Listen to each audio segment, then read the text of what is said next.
Samedi 2 mars, nous sommes ici à la salle des fêtes de Boussy pour la soirée Résonance, organisée par Résonance Éclectique avec le groupe Graine d'Ortie. Salut Graine d'Ortie. Salut Joe. Comment ça va? Bah plutôt bien, en forme. Alors Clément, tu n'es pas inconnu pour les auditeurs de Fenal puisque tu étais passé dans Dimanche chez Talk. Un bon souvenir? Bah oui, très bon souvenir, ouais. Très bon souvenir de Dimanche chez Talk où on était plusieurs et il y avait Carole, voilà. Carole qui m'avait convié pour le concert qu'on avait fait à l'Arsène, c'était au mois de novembre, si je dis pas de conneries. Exactement, je crois, je te confirme.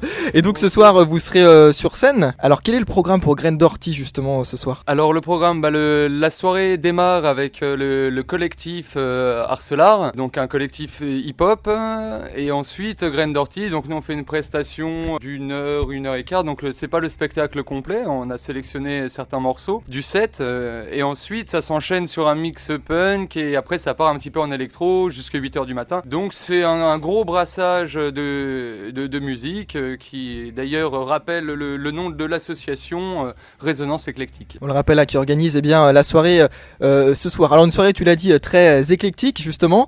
On peut vous retrouver où aussi Graine d'Ortie est-ce que vous avez des projets, en tout cas des dates à nous communiquer pour les auditeurs? Bah alors déjà on peut nous retrouver sur le site grainedortie.com et également sur la page Facebook, donc facebook.com/Graine d'Ortie.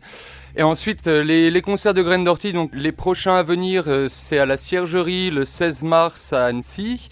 Ensuite, le 23 mars, on participe au Salon Coda à Voria. Le 3 avril, on est au Brise-Glace, au club avec les Beaux Vilains.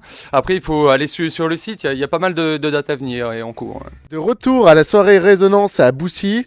On est en compagnie d'Alex, organisateur. En fait, l'assaut Résonance a commencé comment ? Ça a commencé avec un collègue qu'on a voulu former, et puis petit à petit, il y a d'autres collègues qui s'y sont mêlés. D'accord, vous êtes à peu près combien de bénévoles dans l'assaut ? Une dizaine, un petit peu moins. Après les bénévoles, ça change au fur et à mesure des soirées, les gens qui viennent. Alors on est toujours à la salle des fêtes de Boussy pour la soirée Résonance avec Morgane, présidente de l'association Actifête. Salut Morgane. Salut. Et puis Anthony également, le responsable du projet festif du Chianti. Hola, tout Fenalp. Alors votre bonne humeur, ça fait plaisir en tout cas de voir cela ce soir. Alors vous êtes présent pour une raison bien particulière puisque vous tenez un stand de prévention. Est-ce que vous pouvez nous rappeler un peu le principe justement des stands de prévention ? En fait c'est simple, on investit les soirées, on est acteur de la fête à part entière, sauf que notre rôle nous se restreint en fait à la prévention et à la réduction des risques. L'objectif c'est que tout le monde fasse la fête bien et parte pas en vrille en fait tout simplement par rapport notamment aux produits. Que ce soit illicite ou licite d'ailleurs, la sexualité, les risques auditifs et tout un tas d'autres joyeuseries. Quel type de produits entre guillemets, quels sont les documents notamment qu'on peut retrouver sur les stands pour s'informer par exemple ? On a tout ce qui est documents sur les IST, on a tout ce qui est documents sur les produits, ça peut être cannabis, cocaïne, MDMA, enfin... Il n'y a pas que de l'info aussi, il y a tous les outils qu'on appelle nous de réduction des risques, donc préservatifs, lubrifiants, mais aussi des rouleaux à paille, des stéribox et kits d'injection, enfin on a la panoplie complète on va dire.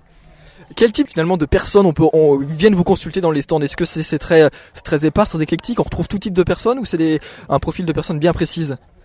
On a tout le monde, tout dépend du type de soirée où on est, ça peut être un festival où là ça va être un public familial, on peut avoir des enfants de 8-10 ans qui viennent prendre des capotes, ça les fait marrer, enfin voilà, on peut avoir des papis mamies qui viennent prendre pour leurs petits enfants, on peut avoir des familles, enfin des jeunes issus de la teuf ou de tout milieu en fait. C'est très varié. Est-ce que vous avez éventuellement des projets puisque Actifête, donc on l'a rappelé, c'est une association, on peut vous retrouver, vous avez un site internet éventuellement, un Facebook par exemple également ? Alors oui, il y a le site actifête.fr, il y a le Facebook aussi. Après, vous pouvez nous contacter à l'adresse mail, donc c'est actifette@free.fr. Et notre projet, c'est de recruter un maximum de bénévoles et puis de toucher un maximum de soirées en Haute-Savoie. Alors justement, si moi je veux devenir bénévole pour Actifête, comment ça se passe ? Alors il faut envoyer un message soit sur Facebook, soit nous envoyer un email donc sur actifette@free.fr et c'est moi-même qui vais vous répondre et puis on se rencontre, je vous explique un peu les buts de l'association, nos objectifs, nos milieux d'action et puis après on voit si vous voulez faire partie de l'aventure ou pas.